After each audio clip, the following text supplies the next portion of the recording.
There is a version of Hollywood that lives in amber, preserved in black and white photographs, in glamour shots taken under studio lights, in names carved into stars on a boulevard that millions of tourists walk every year without ever knowing what those names truly cost. The Golden Age. We have been taught to speak of it with reverence, as though it were a cathedral built by saints. But Ron Howard, a man who was literally born into this industry, who spent his childhood on its sets and his adulthood behind its cameras, has spent years quietly dismantling that mythology, not with bitterness, but with something more difficult, with honesty. Howard has said in various interviews and reflections over the decades that growing up as a child actor gave him a perspective that most people never get. He saw the machinery up close.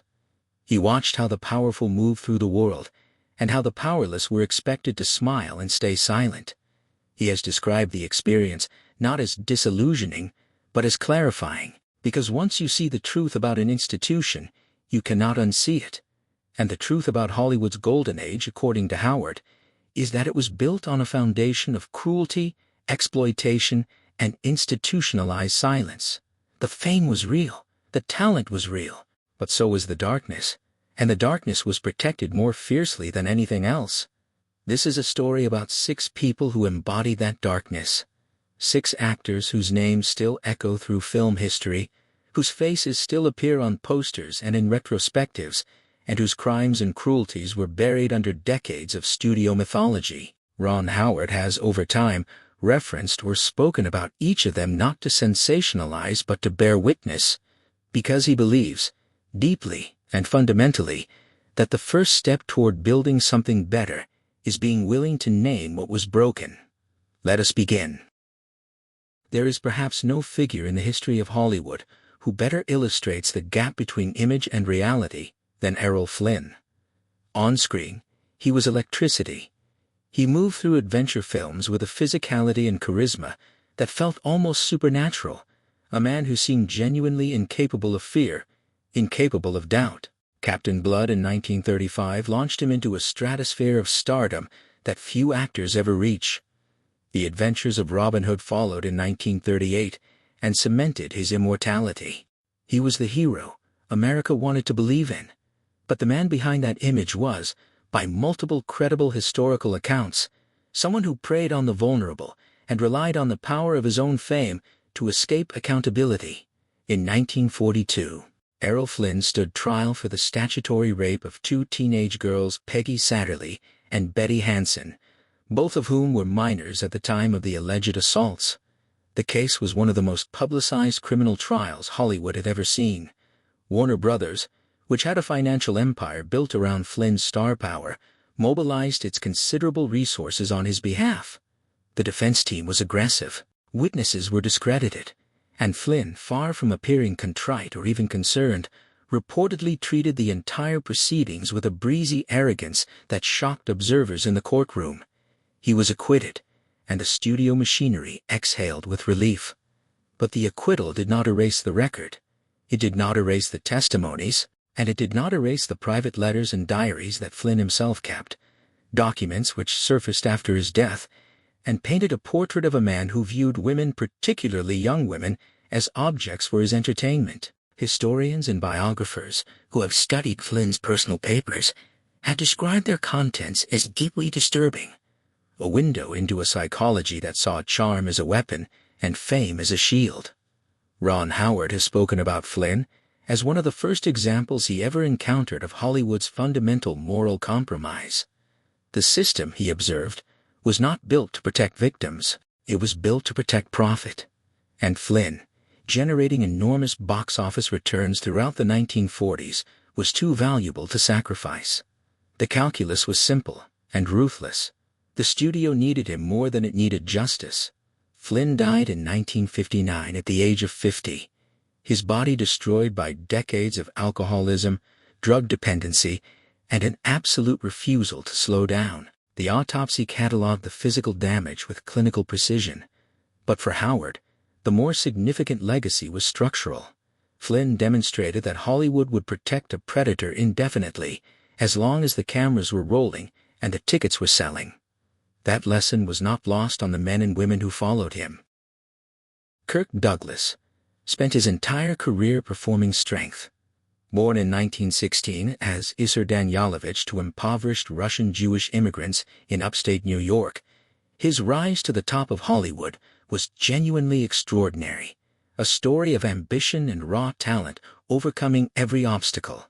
By the time he produced and starred in Spartacus in 1960, he was not merely a movie star, he was a symbol, a monument, a man whose chin and jawline seemed sculpted for heroism.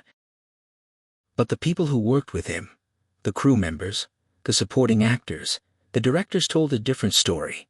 They described a man whose need for dominance extended far beyond the camera. Douglas, according to multiple accounts from people who worked on his productions, maintained an atmosphere of fear on his sets. His anger was volcanic and unpredictable. His need for control was absolute.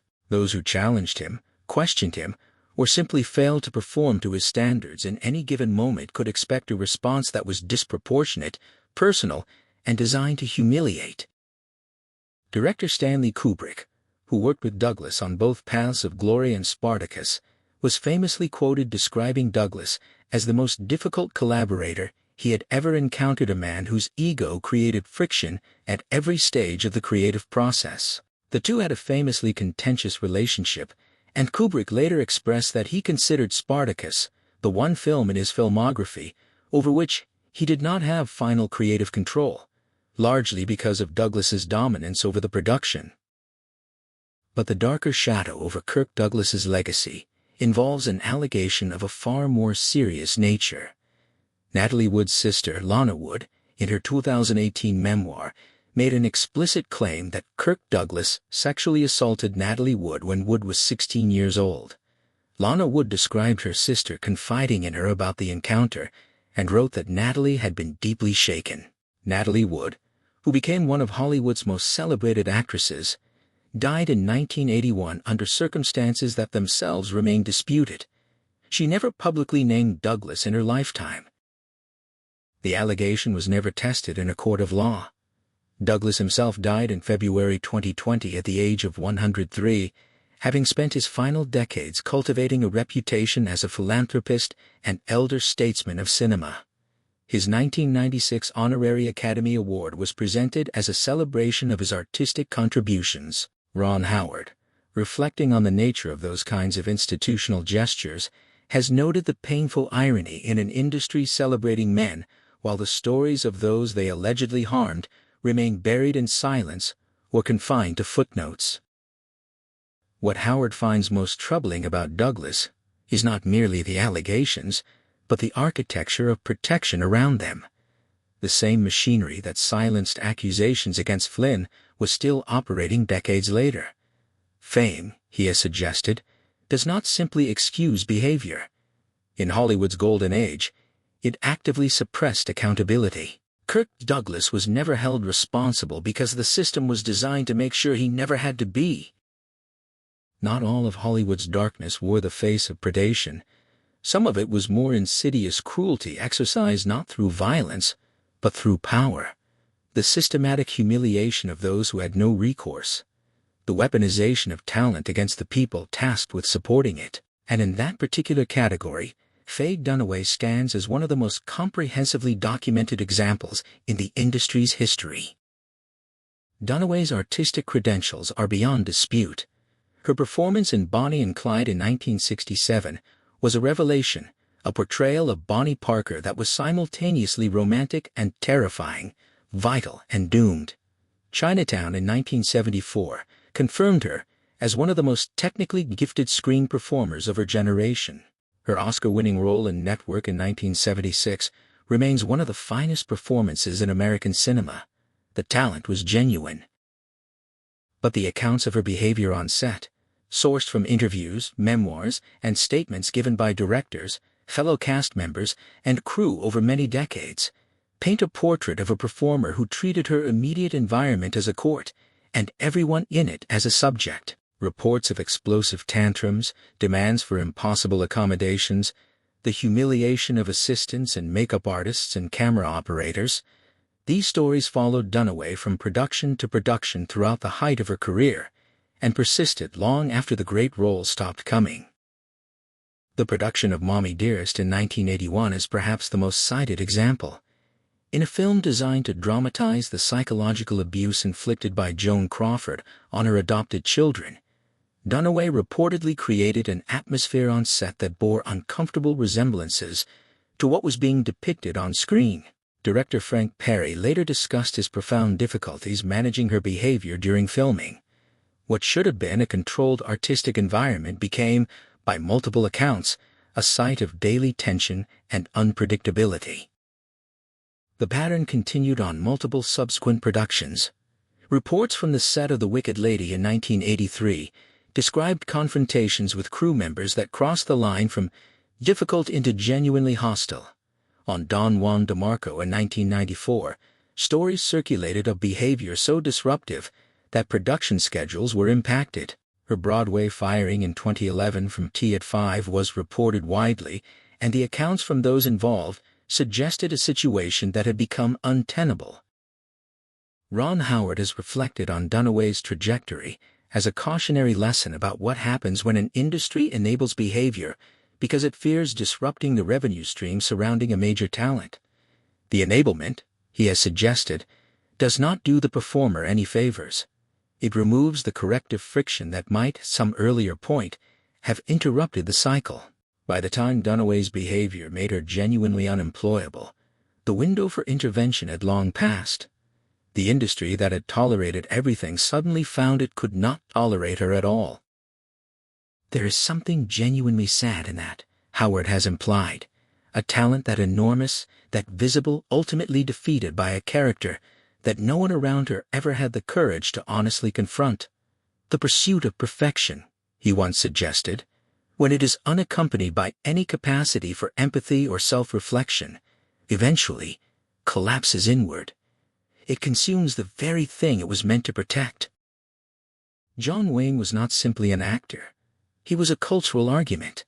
By the 1950s, his name had become synonymous with a particular vision of American identity, rugged, uncompromising, stoic, and deeply fundamentally certain of its own righteousness. For tens of millions of Americans, he represented something aspirational. The man who never backed down, never apologized, never doubted. The myth was so powerful that it became difficult to see the man behind it clearly. Ron Howard grew up watching Wayne on television. He has described the experience of later learning the reality behind that image as genuinely disorienting, not merely disappointing, but unsettling in a way that forced a fundamental reassessment. Because the gap between the myth and the man, as Howard has framed it, was not incidental. It was structural. Wayne's cruelty was not a private failing. He kept separate from his public persona.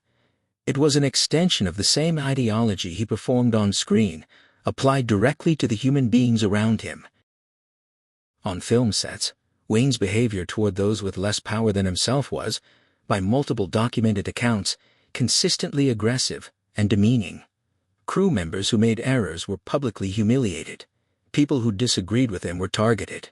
His physical size and his status as the unquestioned commercial center of whatever production he was on gave him a dominance that directors found nearly impossible to challenge. The atmosphere he created was one of submission, not collaboration.